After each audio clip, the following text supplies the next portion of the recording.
get off your phone now. Get off your phone now. Get off your phone now. Get off your phone now. Ooh, get off your phone. What's up, everybody? Welcome to Fuck Your Phone, the show where we all try to kick our smartphone addiction together. Today, I have my friend Danielle on with me. She's a behavior consultant. I've known her for 18 years. Forever. It's almost 18 years now. We used to say that we were work friends. And then after we were friends for 7 years, we're like, oh, we're real friends now. Yeah, we're real friends now. And then we just decided last week, we're like, oh, we're long-term friends now. Yeah. We're like long-term next friends. level. So we're recording at Danielle's house, which is so beautiful and cozy. And I told Danielle, I'm like, oh my God, your house smells like vacation. And it does. It smells like vacation. I love that. So Danielle and I both started out as behavior analysts working together. And I asked her to do a no phone challenge, and we're going to hear about it today. So Danielle, what day, time, what did you choose for your no phone challenge? So I did it yesterday because it was crunch time. Okay. I said I would have it done by today. I ended up choosing to do it when I had something to do for work. Okay. So it wasn't like that challenging for me to do, but I think it did help me focus more. Okay. I set a Google timer for an hour because I said I was going to do it for an hour, and I sat down to do the work that I needed to do. Yeah.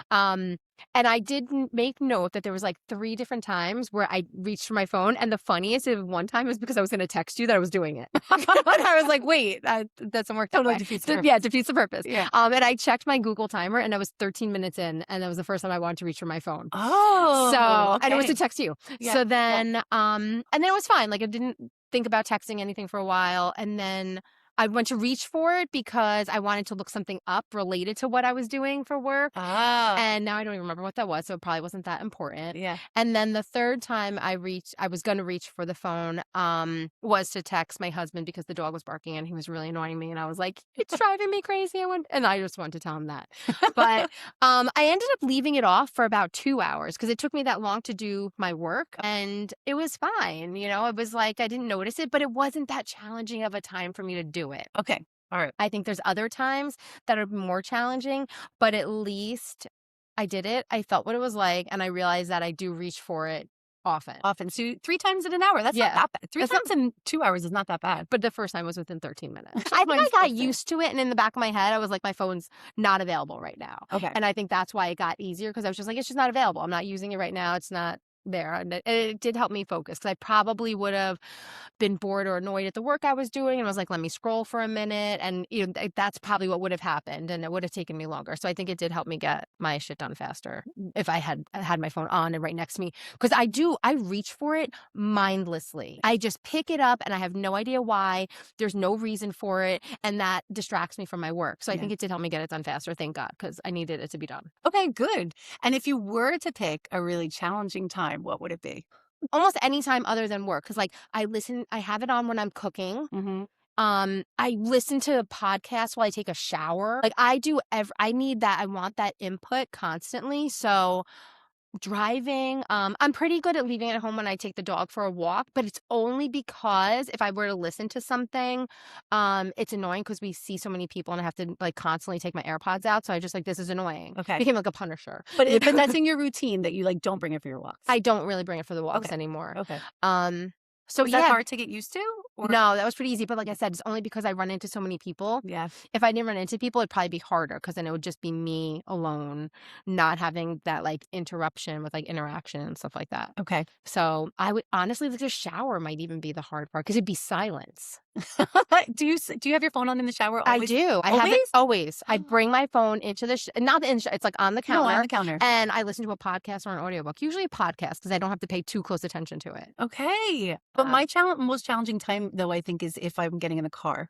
Like, getting in the car to go somewhere, it's like I feel like I have to have my phone. You have to. And I think you but do have to. You do. Yeah. I don't know how we lived without phones and drove places. But we did. I know. We did. I know. But we did because there was payphones. There was like, if there was an emergency, there was payphones. I felt like there's no payphones. If you get lost somewhere, if you have to go off the side of the road, you're going to ask somebody else to use their phone. You have to ask somebody to use their cell phone. Yeah. And I don't even think like a shop would have like a shop phone anymore. No. Like, do they? I mean, I don't know. I guess maybe they do. Do you have a phone I can Some use? places. I don't know. People would be like, they probably use their own phones. But I mean, come on. How many times did you actually have to pay for? We're saying like hate you. All those times I pull over and use that I know, payphone. true. Like, true. I don't think I ever I did that. know. I think really I did when somebody paged me. Yeah. I was Like, I don't think I ever was like, oh shit, I'm having a really big know. problem with my car right now. I gotta pull over and find a You know, I'm like waving somebody. It's actually probably easier now. I know. Because everybody will have The a only phone. thing is the directions. Like if you don't have the GPS I in your know. car, it's the directions. But you know, we had our MapQuest holders. I know. So we got through. But I'm glad that you brought that up, because one of the biggest things that I want to talk about with the phones is just because our phones do everything for us doesn't mean that they should. We really shouldn't. What's her name? Cameron Diaz has like a really good quote, and it's something like, "Convenience isn't a good core value," or something like that.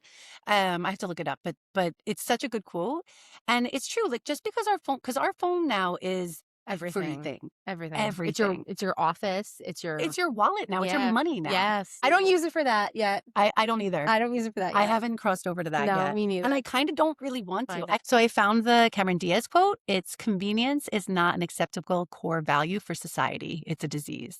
And I know it's harsh, but isn't that a good quote? It is. It's really good. It's hard. We are a society of convenience. I know. That it's like the goal for things is things being more convenient. I know. I was sick last week and I did the shopping Instacart for the first time. I've never done that before. Oh, man, was that convenient. I became a victim to that. Can I tell you? Yeah.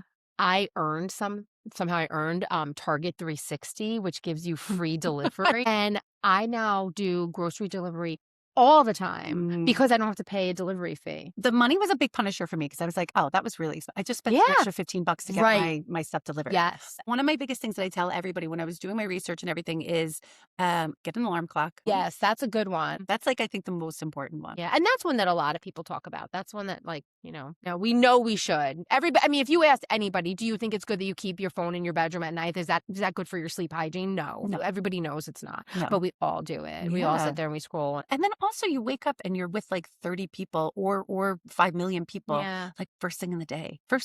Like, I don't know, opening your eyes, you're just like with people. Yeah. Even if you don't want to be with people. Yeah. Get a regular clock so that you can be checking the clocks around your house rather than like looking down at your phone. Yes. And one of the biggest things that I've absolutely loved lately is that I got a CD player. I have all my CDs still. Did you get I went out and put Amazon.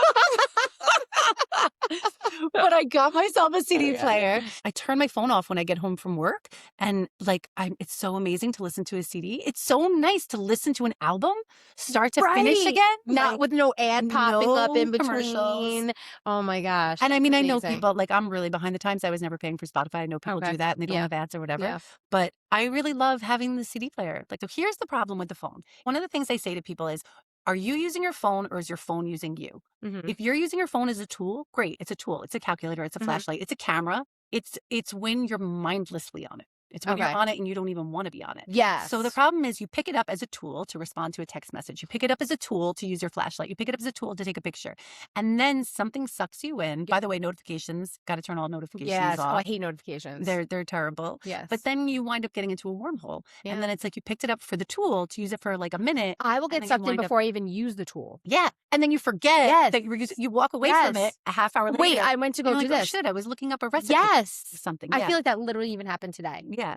So just because we can use it for everything doesn't mean we should. In fact, it actually means like more of a reason that we shouldn't. Okay. And so good point. One of the biggest ones for me that I have the hardest time with is recipes. Would that be a challenge for you to cook without your phone on? Yeah. Okay. So maybe try that. That's one for a your good next one. No phone challenge. I think that would be a good no phone challenge for me. That's a good one. I like that. Yeah. Like I'd have a really hard time cooking. And like you said, I have so many cookbooks. I have so many cookbooks. Like cookbooks should be one of the easiest things. Yes. But that would be a good one. I like that. That's a good one. To cook without your food? Yes. Cook without your phone? Cook without the food. Try cooking without your phone. Yes. Yeah. We'll lose some weight.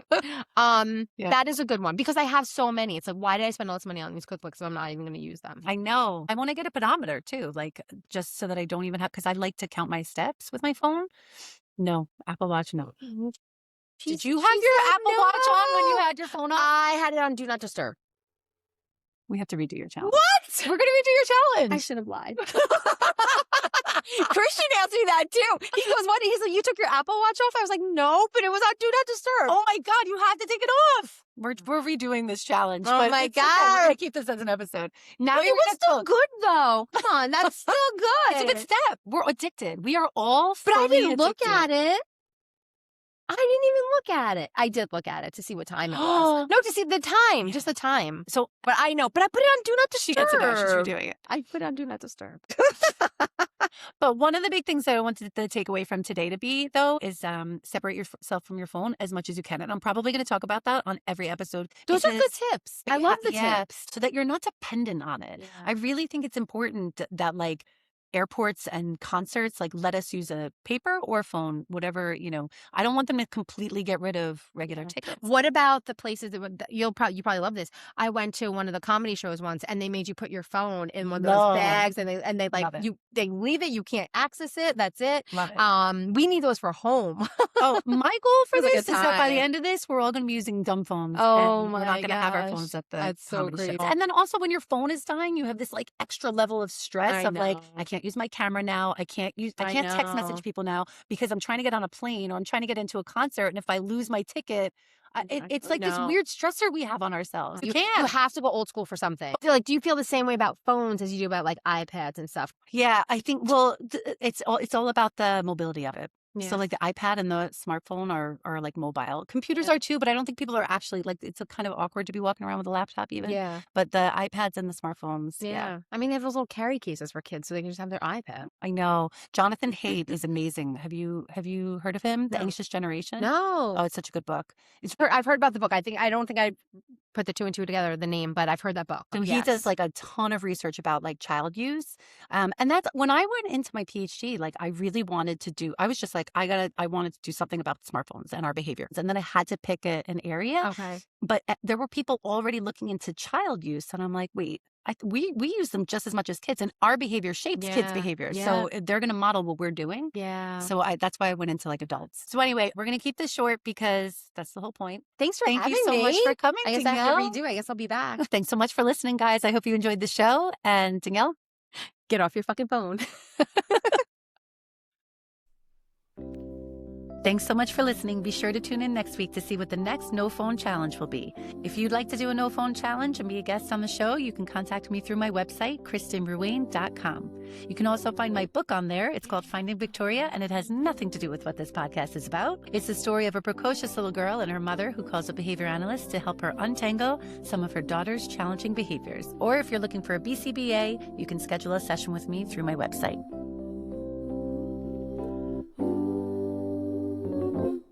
Get off your phone.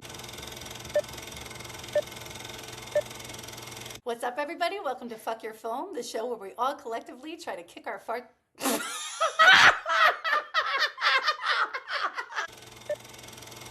Okay, you gotta watch your hands. I know, I'm a hand talker. No. I got it. I can do this. Okay, I can do this. Yeah, we got this. Do it again if you come back. So I just learned that Danielle had her fucking Apple Watch on the whole time. Oh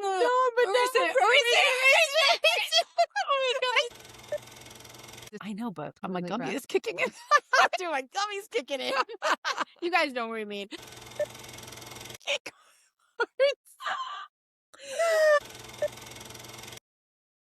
Cheers, girl. Okay, I think that's good.